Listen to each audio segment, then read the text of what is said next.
A question is a rod is acted by two equal forces as shown in figure.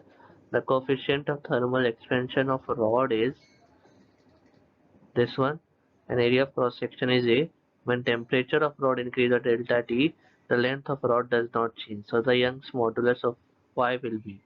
So we have been given that this is our coefficient of thermal expansion and our A is our area of cross section. Delta T is temperature increase. Length is remaining constant, it is not changing. So basically what does it mean is that like when we are increasing temperature, there will be expansion, and due to force applied there will be compression also, and also as length is remaining same, which means increase in length is equal to decrease in length due to rise in temperature. So like delta L delta L, this is due to temperature, equal to L coefficient of thermal expansion delta T. So now Y will be nothing but F L A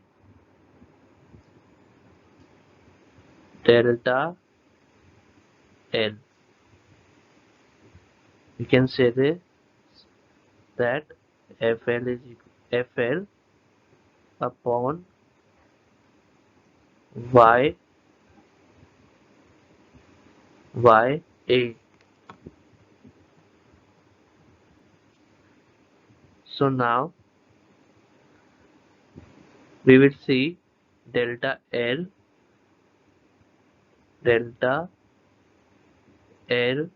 due to force, delta L due to force. So we will equate it what we got above. L coefficient of thermal expansion delta T, we are equating this with FL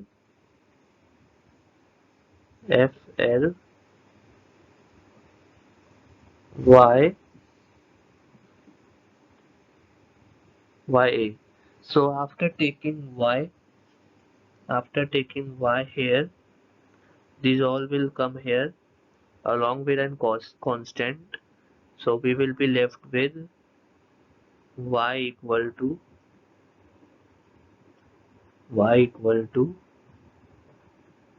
F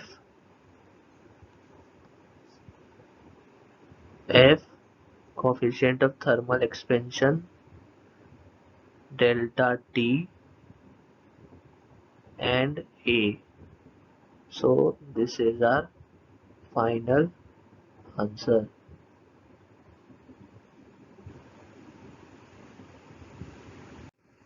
So here second option is correct. Thank you.